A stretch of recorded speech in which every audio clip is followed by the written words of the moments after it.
आज हमारे पास जो स्रोत हैं वो एक बड़ा दिलचस्प सवाल उठाते हैं। ये जो दुनिया, ये जगत हमें दिखता है, इसका असली रूप, इसका नेचर क्या है? और वो व्यक्ति जिसे हम ब्रह्म ज्ञानी कहते हैं, मतलब जिसे परम सत्य का ज्ञान हो गया है, वो इसे कैसे देखता है?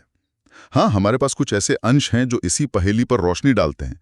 जगत की प्रकृति क्या है और ज्ञानी का व्यवहार कैसा होता है या हो सकता है।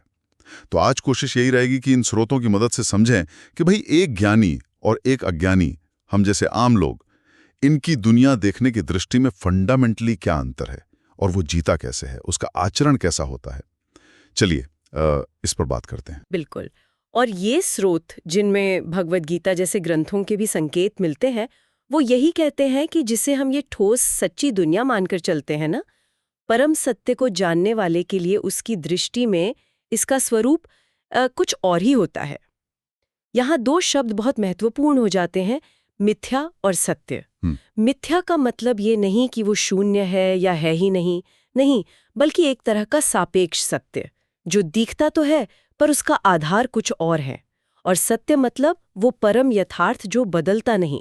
तो ये जगत जिसे हम सब तो भाई बिल्कुल सच मानते हैं, जिससे इतना लगाव रखते हैं, वो ज्ञानी की नजर में मिथ्या कैसे? मतलब क्या ये सिर्फ एक धोखा है? ये बात थोड़ी हजम करनी मुश्किल लगती है ना। हाँ, मिथ्या शब्द थोड़ा चौंका सकता है, पर स्रोत इसे समझाते हैं। जैसे मान लीजिए सोने के गहने हैं, हार, कंगन, अंगूठी। दिखने में सब अलग अलग है, नाम अलग है, रूप अलग है, पर असल में क्या है? सोना ही है। बिल्कुल, सोना ही है। उन गहनों का सोने से अलग कोई अपना वजूद नहीं है। या वो क्लासिक उदाहरण, रस्सी और सांप वाला। कम रोशनी में रस्सी पड़ी है, आपने उसे सांप समझ लिया। अब जब तक वो भ्रम है, सांप बिल्कुल असली लगता है, डर भी लगता है। हाँ, पसीना आ जाता है ना? पर जैसे ही रोशनी आई, पता चला अरे ये तो रस्सी थी। तो ज्ञानी की दृष्टि में ये जगत वैसा ही है, ये भ्रम का ही एक प्रकटीकरण है, उससे अलग नहीं है। भगवद गीता में कहा है ना, वासुदेवः सर्वमिति, सब कुछ वासुदेव ही है। ये समझ, ये दृष्टि ज्ञानी को आती है कि मूल तत्व ब्रह्म के सिवा कुछ है ही नहीं। अच्छा, तो अगर ज्ञानी के लिए ये दुनिया एक तरह से कहें तो सोने पर बने गहने जैसी है, मतलब मूल में सब ब्रह्म ही है, तो फिर वो इसमें जीता कैसे है, व्यवहार कैसे करता है? क्या वो सब कुछ छोड़ देता है? मतलब फिर कर्म क्यों? ये बहुत स्वाभाविक सवाल है।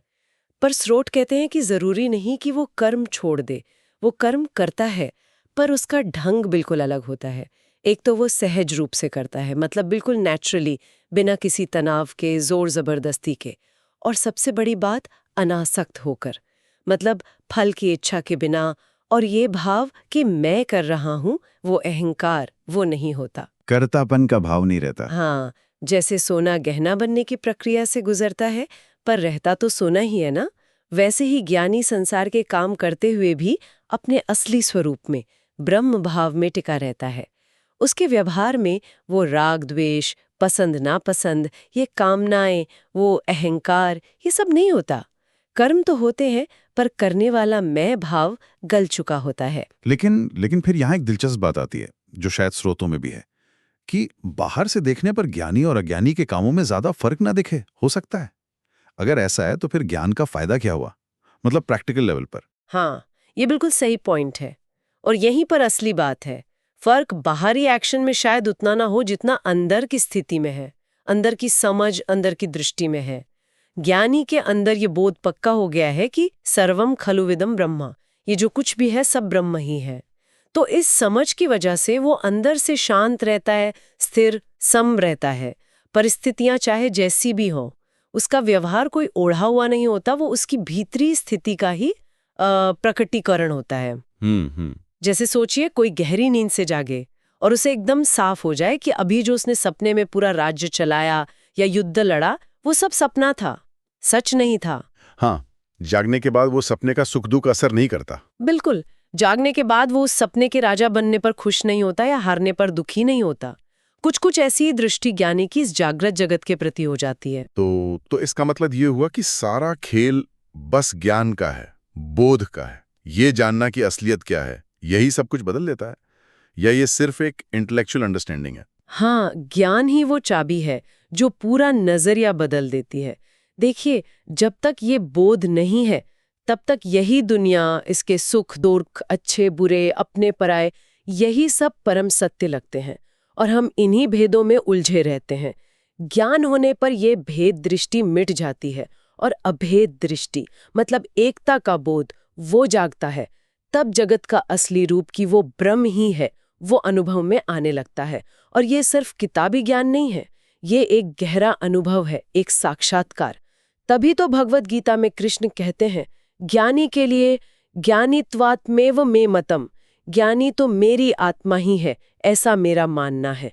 ये ज्ञान की महिमा है। तो आज की बातचीत का सार निकालें तो यही है कि स्रोतों के हिसाब से जगत की असलियत देखने वाले की दृष्टि पर निर्भर करती है।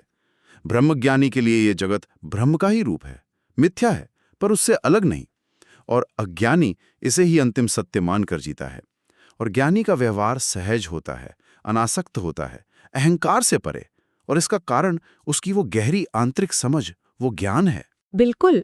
और अंत में एक सवाल सोचने के लिए रह जाता है ना, कि अगर ये जगत जैसा हमें आमतौर पर लगता है, अगर इसका परम स्वरूप वैसा नहीं है, तो हमारी रोजमर्रा की कितनी सारी धारणाएं, हमारे मूल्य, हमारी पसंद नापसंद, ये सब कितने रिलेटिव हो सकते हैं। अगर हम इस दृष्टि को थोड़ा सा भी अपनाएं, तो जीवन के अनुभवों को, उतार चढ़ावों को देखने का हमारा नजरिया कितना बदल सकता है, ये सोचने वाली बात है।